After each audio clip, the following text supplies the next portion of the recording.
Hey everyone, welcome back to the channel. So today I'm going to be playing a game called Nawalli.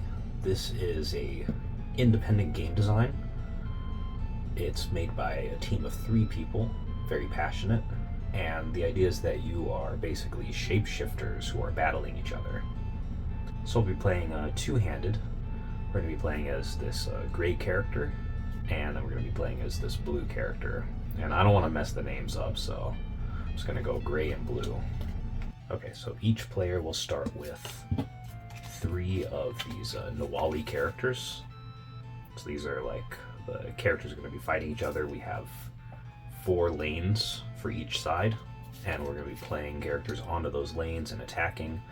If we attack directly in an empty lane, then we get to take some of these gems equal to the power of the creature. So each of them will have little red circles. That determines how much damage they do or how many of these stones they get to take.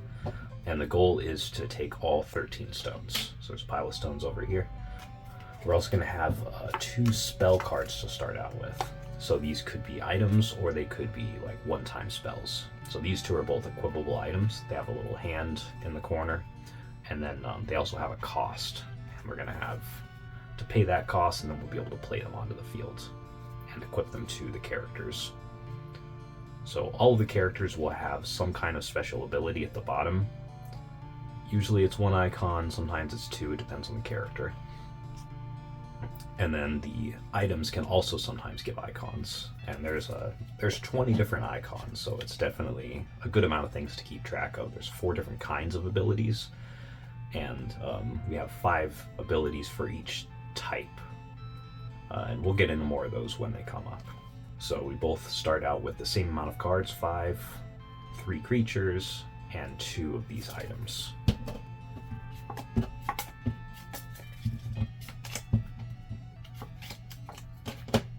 Okay, so we're gonna have blue start.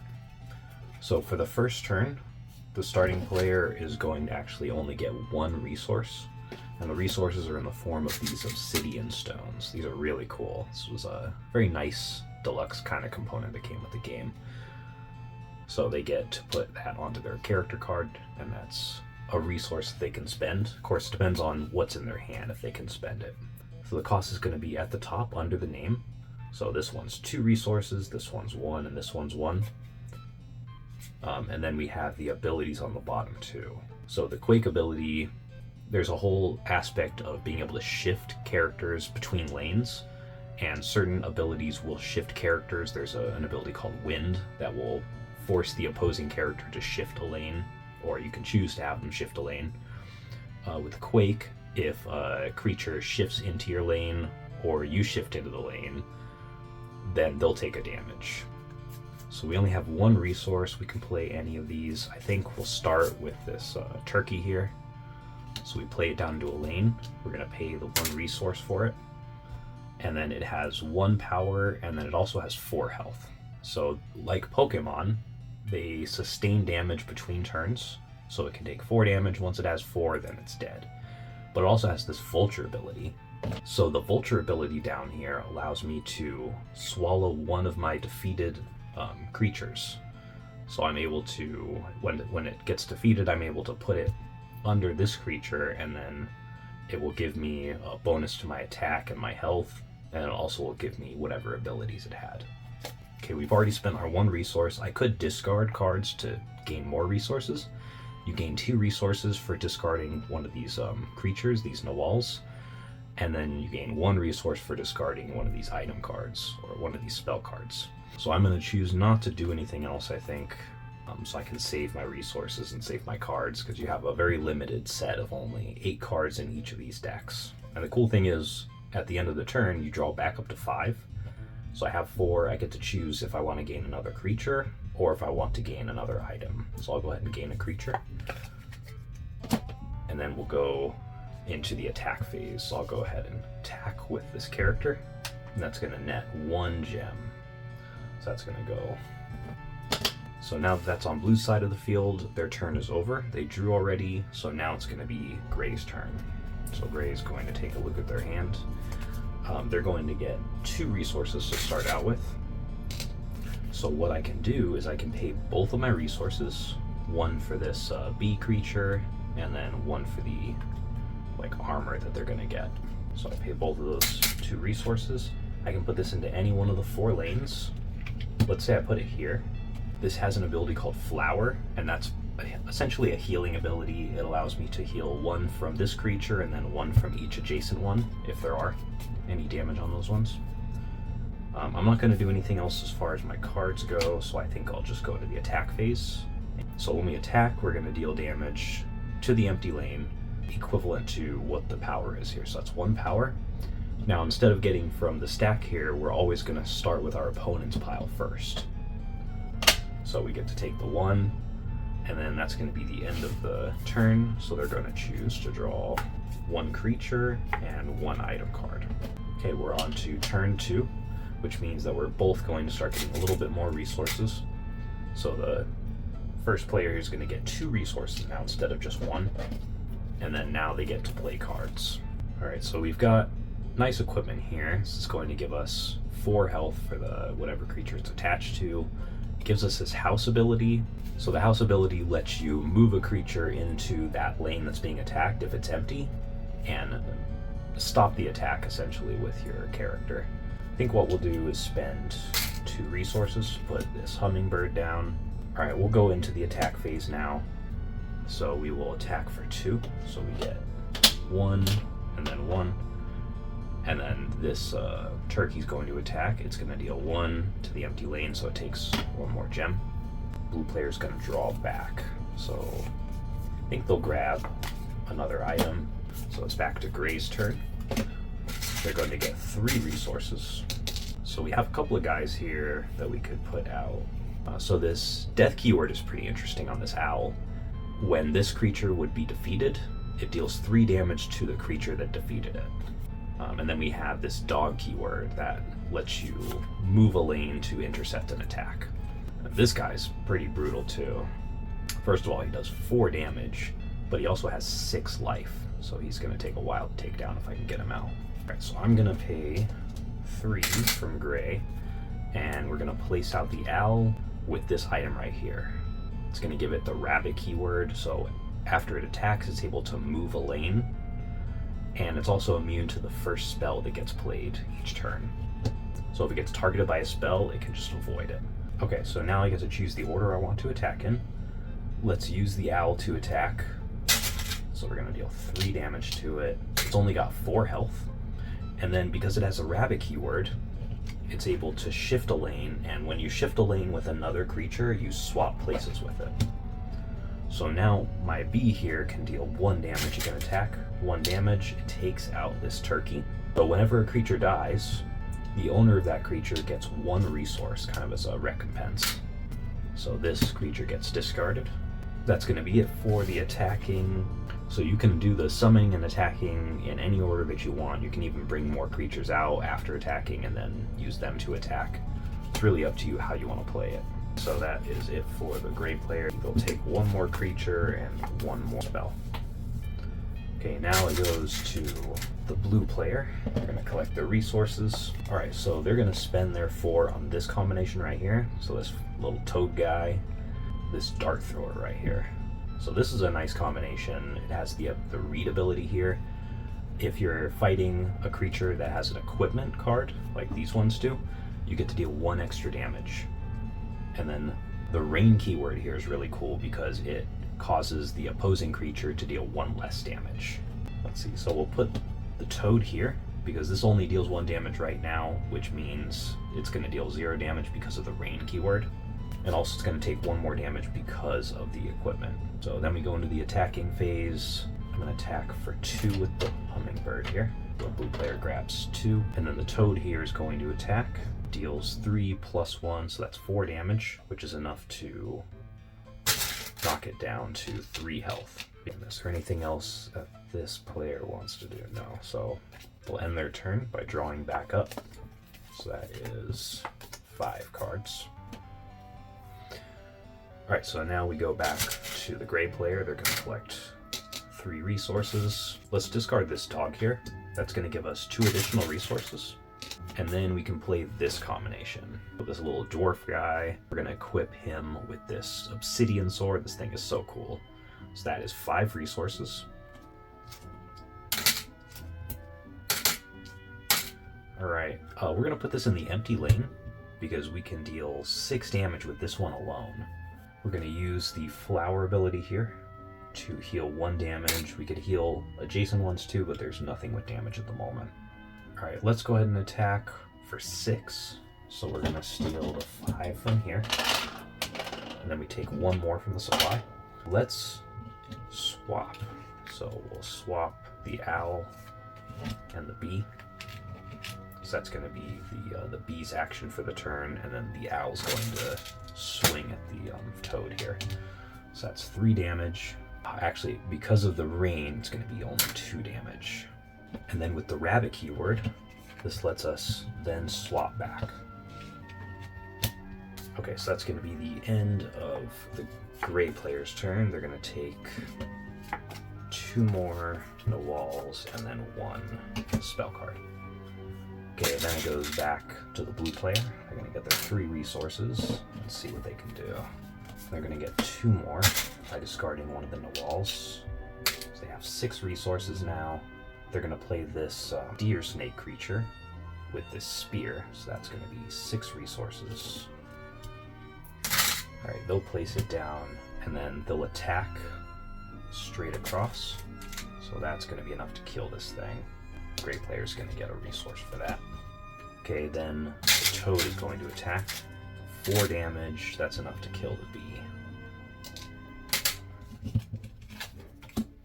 Then we'll attack with the hummingbird and grab 2 of those gems. Alright, so they're gonna draw back. They'll take 2 creatures and 2 spells. Alright, we're back to the gray player. They're gonna get their 3 resources. Alright, they're gonna discard an item to get 1 more resource.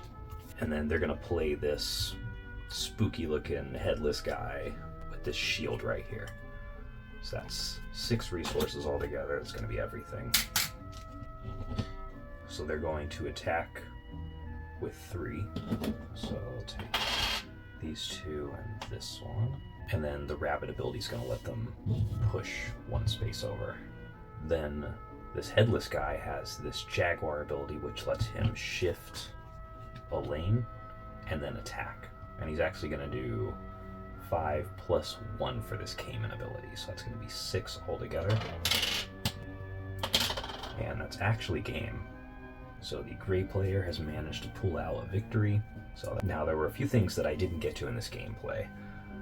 One of those is that your guy here, your character, is a guardian, and they can actually be summoned to the field. So if you pay 5 of these resources, you can flip it over and put it into play on 1 of the slots of the field. So as long as it's an empty space, you can put it there.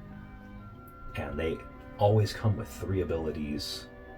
They also always have 5 attack and 7 health, and they're just super powerful. But another thing you can do is, instead of placing them out like that by paying 5, you could pay 1 resource and then attach them to 1 of your Nawals out here, and that will give it the Guardian's ability for the rest of the time that it's on the field.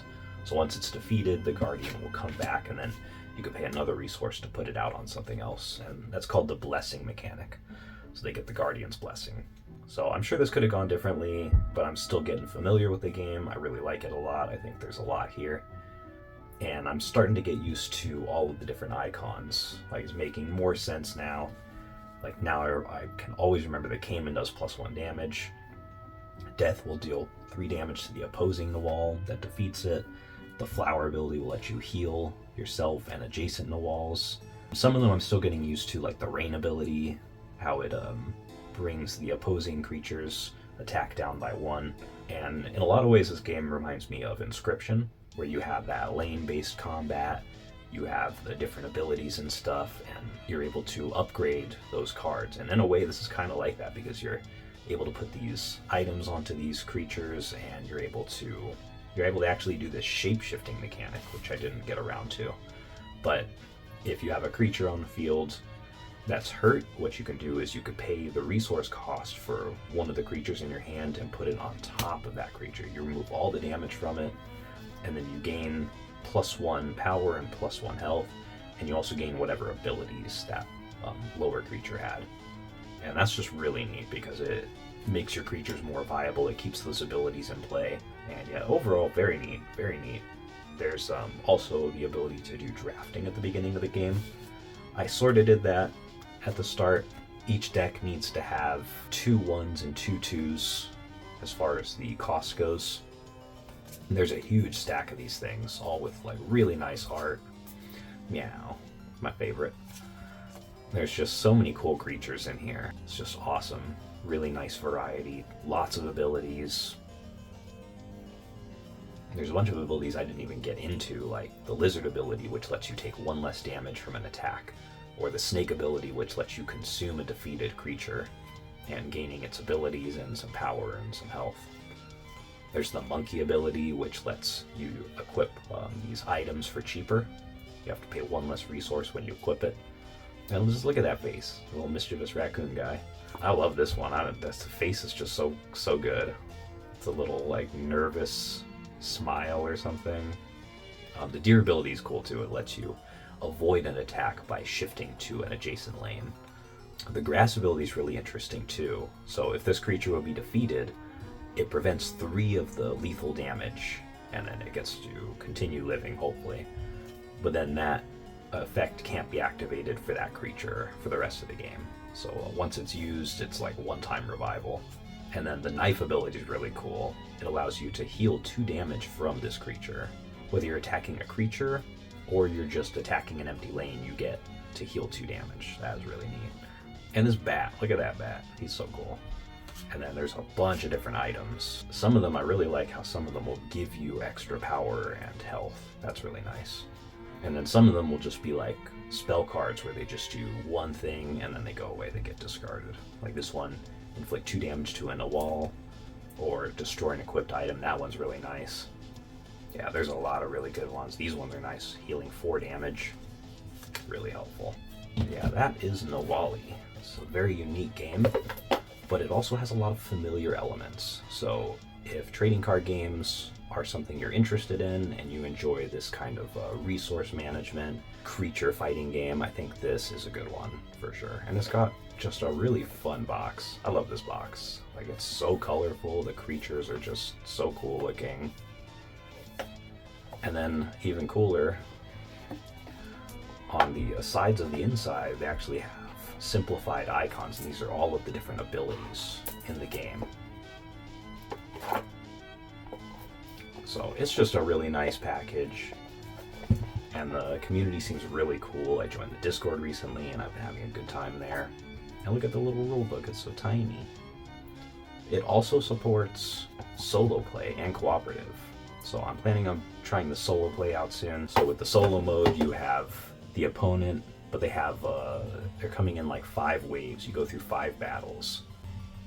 They bring out a predetermined number of creatures that usually it's like, I believe 3 or 4. So here we have the encounter chart, and these are all the different battles you have to survive. And between battles, whatever creatures you defeated, you get to bring one into your deck and like replace one of the creatures you have. I'm a big fan of this one, and I think that this is a cool game made by some cool people. So yeah, I'm looking forward to doing more of the drafting and just trying to maybe build specific decks and play them against each other. But I like this one. This is a neat game. So recommend it if you get the chance. It's not a very long game, as you saw. That was over maybe a little faster than it normally would be. It just depends on what cards come out. I like putting some amount of random cards into the deck just to create a little bit of surprise, but then also they have standard creatures that I like to include. Like you'll see here, the Guardian has this symbol at the top right, and then any of the cards that are specially associated with this Guardian also have that symbol. So you know that this card is gonna go be nicely paired with this particular Guardian. Yeah, and I love that the Guardians are double-sided. It's really neat to have this super powerful creature that you can summon in for 5 resources. Like, it's expensive. It's more expensive than any other kind of creature, but you get a lot of value out of it. especially with having 3 different symbols on the bottom of the card. But yeah, this is a cool game. Definitely recommend it. I'll put the link in the description. And yeah, check it out if you get the chance, if this is your kind of thing. I think that a lot of people would enjoy this. The main hurdle is just getting past all of the different symbols, but I think if you've played games like this, there will be a lot of familiarity in there, so it won't be too big of a hurdle. It'll take some time. Alright, anyways, thanks for watching, and we'll see you in the next one. Take care.